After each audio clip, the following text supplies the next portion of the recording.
Habari zenu. Mkutano wa leo ulikuwa ni mkutano ambao kwamba ulikuwa umeandaliwa na wabunge wa Pwani, Coast Parliamentary Group, kupitia kwa Waziri Hassan Ali Joho, na hii itakuwa ni mwanzo wa kuweza kuonana na wizara nyingi tofauti kuhusiana na mambo yenye kuhusiana na wapwani kwa jumla. Katika lile ambalo kwamba lilozungumzwa, kuna mambo mengi kuhusiana na mambo usalama, mambo ya vita dhidi ya madawa kulevya. Kuna yale ambayo kwamba tunaweza kuyazungumza hapa, kuna yale ambayo kwamba si ya kuzungumzwa hadharani, lakini la muhimu zaidi ambalo nataka kuweka msisitizo nalo ni kuhusiana na mambo ya kuregister watu wetu wawe na identity cards. Ni jambo ambalo kwamba najua kuna wengine linawatia tumbo joto ya kwa mwishowe watu wetu watakuwa ni wenye kuhesabika. Kwa muda mrefu sana watu walikuwa wameumia sheria ya upande wa Pwani na upande wa nyingine kama Northeastern na border counties zilikuwa zinaumia kwa sababu ya sheria ambayo kwamba ilikuwa si sawa na wengine. Sasa tunaona kwa tunajaa mitaani, tunajaa katika barabara, lakini kujaa kwetu halijazi kapu la kura wala kapu la maendeleo ikiwa hatuwezi kuhesabika. Kwa hivyo katika jambo ambalo kwamba mimi mwenyewe binafsi kwa niaba ya Mombasa ni kuhusiana na hilo jambo la identity cards. Mwaka jana tulifanya mpango, I think ilikuwa ni around October, tukafanya mass registration.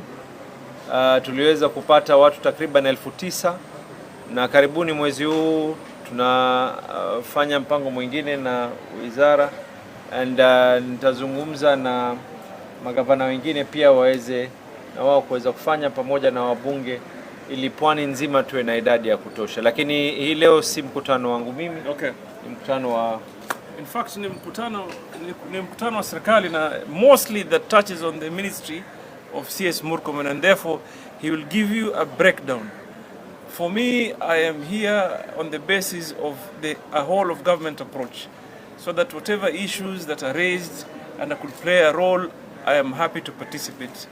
And most importantly is the plan on how things are going to be transformed in this region by a way of accessing important or critical services ambayo serikali inapeana.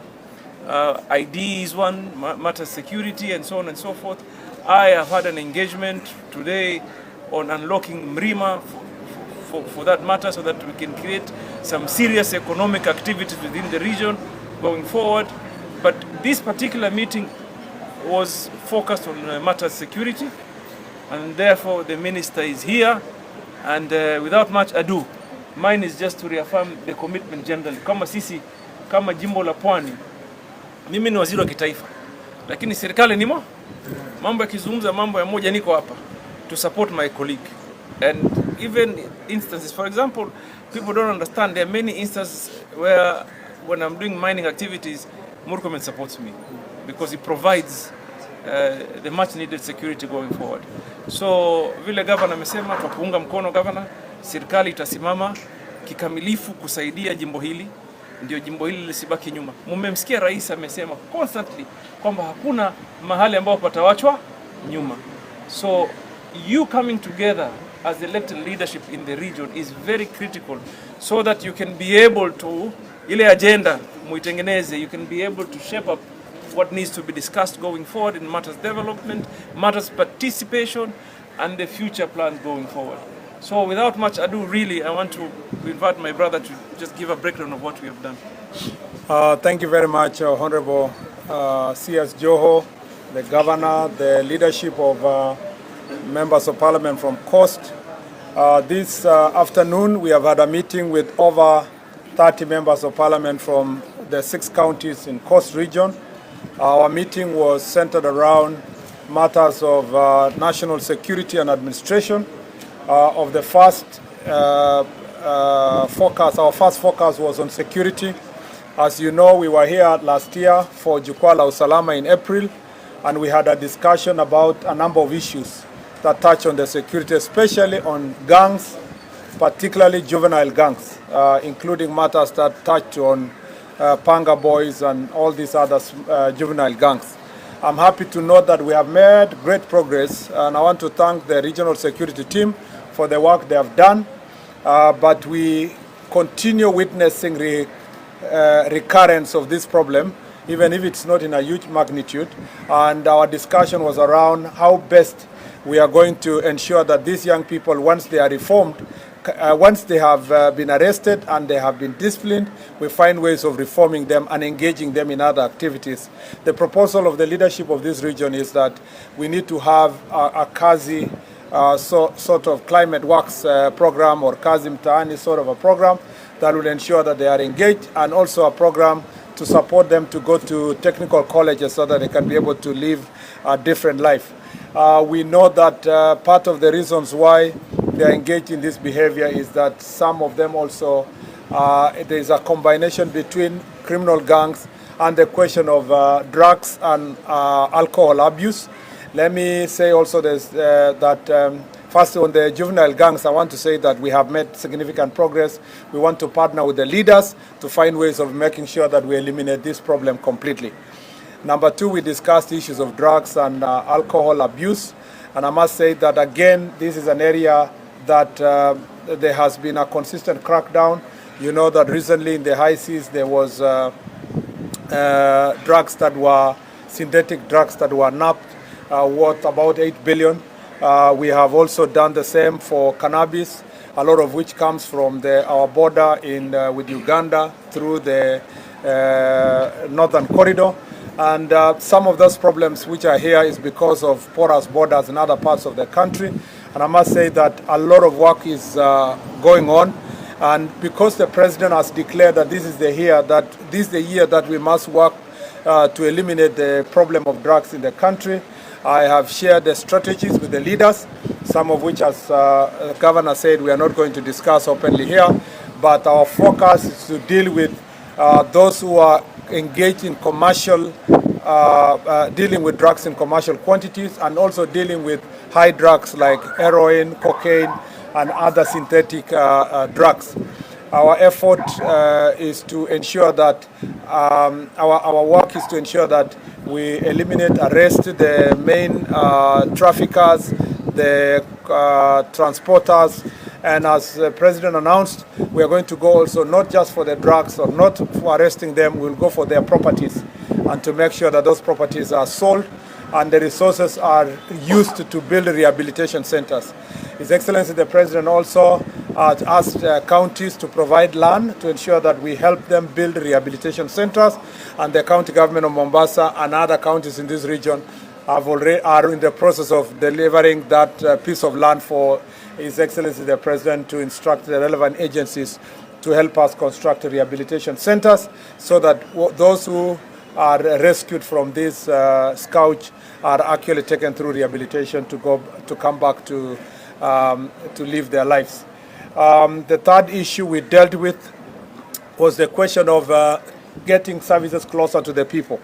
In this subject, there are a number of sub-counties, divisions and sub-locations that were gazetted that are yet to be operationalized. We've done barely 15 in the old region locations, about 30 sub-locations, less than 10, about 5 divisions, and about also another 3 sub-counties. There are another 2 sub-counties we are going to operationalize immediately, and the rest of the divisions and the sub-locations will be shared based on principle of equity, depending on the kind of budget we get in this financial year, especially in the next supplementary budget, based on the proposals we had already made during Jukwaa la Usalama session. In this quest to get also services closer to the people, we have, as a ministry, we have agreed that all the sub-counties must have offices for civil registration, so that the birth and death certificates can be gotten or can be given to the people closer. There's been a paradox where IDs are closer than the birth certificate, yet the birth certificate involve very young people. So we want to make sure that all the sub-counties will have an office to start with for civil registration. On the part of registration of persons, which is National Registration Bureau, which deals with identity cards, there are nearly 500,000 people in Coast Region who are of adult age and do not have IDs. We have agreed also with these leaders that we will deploy our live capture machines, and these live capture machines are going to be used to facilitate registration. And we have asked the leaders here to work with us, with the national administration, to make sure that those people who require to be registered are registered. It's not about only, voting. People think about registration and ID based on elections only. But remember that these people cannot get affordable housing. There is no proper planning for both county and national government. They cannot get share services. And this is a challenge. It's also a challenge for border counties, where persons married from across the border have not gotten IDs and they're aging, they have become widows, their children cannot inherit. And that issue, we have agreed on a mechanism where the Immigration Office is going to visit Kwale, Taita Taveta, and the other border counties to make sure that those communities that have persons who are yet to be registered and yet married to Kenya, even if they came from other countries, are facilitated to get the necessary documentation and sort out this problem that people are facing. I must say that it's our duty to help the people get accounted for and to get government services, notwithstanding the fact that they come from vast counties like Tana River, among others. We have a process of deploying mobile registration kits, and we are going to work with the leaders and the chiefs to make sure that this is achieved. Other than that, I must say that I have requested the leaders here, we work together to end this issue of gangs and goons. Will require leaders to join hands with the security sector to make sure that we make our region safe. I must admit that, and all of you can agree, that despite the challenges we have, our country is more safer than ever before, and we are working very hard to make sure that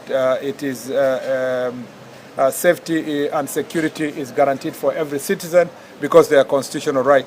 Other issues including police vehicles that we need, including strength of the police officers. As you know, we did recruitment recently, so the 10,000 police officers recently recruited are now undergoing training, and by September, October, they will all have been deployed to help improve the strength on the ground.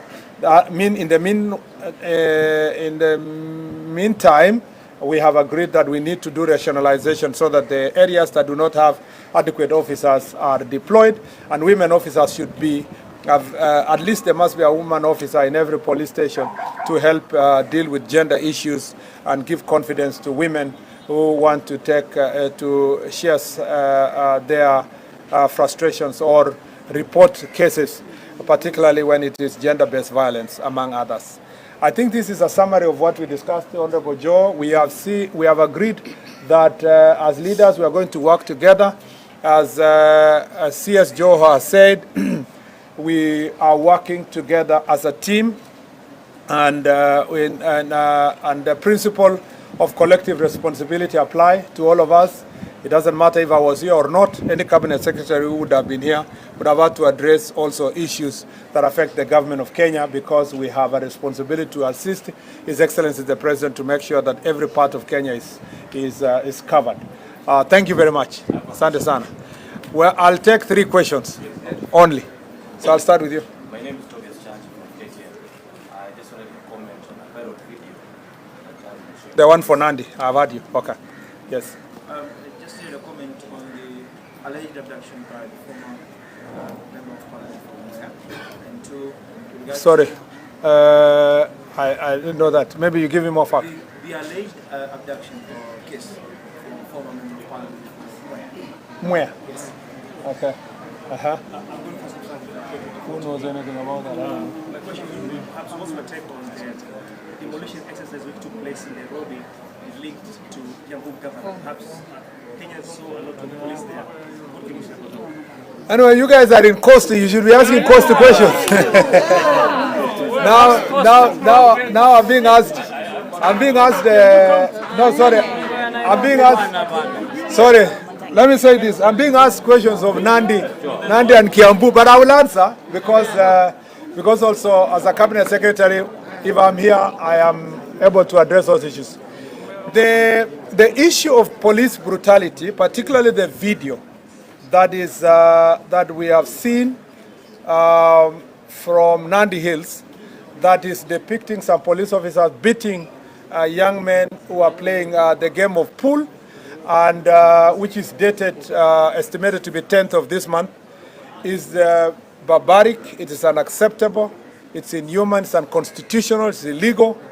And I must say that that is not what we expect of our police service. The question of police brutality is an issue that we must deal with, and deal with it firmly. I have professed myself in the past that I will defend police officers who find themselves facing prosecution because of doing their work. But it's not our job to defend police officers who commit crime. And what we see from that video, prima facie, is a criminal activity, conglomeration. And I must say that I am sure the IG, you must have seen the IG has issued a statement. We consulted earlier with the IG. The IG has already deployed the internal unit team. The IPOA has also deployed a team to go and carry out investigations. Those officers who will be found to have committed that act will be arrested, they will be charged, and I can assure you that they will also lose their jobs if they are found to be guilty. We must, in such cases, we must show that the National Police Service and the government of Kenya does not condone police brutality, and that is absolutely unacceptable. On the question of demolition related to Kenya Railway property in Nairobi, I want to say that that issue has been fully addressed by the Kenya Railway. It's a matter that is not within Ministry of Interior. It is an issue that is the Ministry of Transport.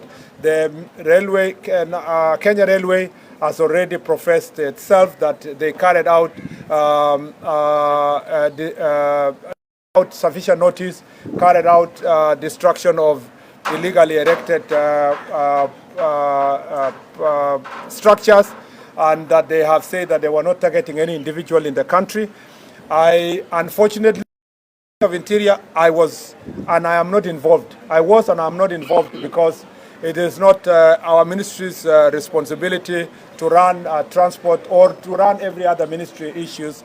The National Police Service, being an independent institution, provides security to all, to citizens and to agencies when they are carrying out their security operations, or when they are seizing their property or protecting their property. So that question will be sufficiently addressed. If there are any gaps, they will be sufficiently addressed by the Ministry of Transport, which is the relevant ministry with the responsibility to address this matter.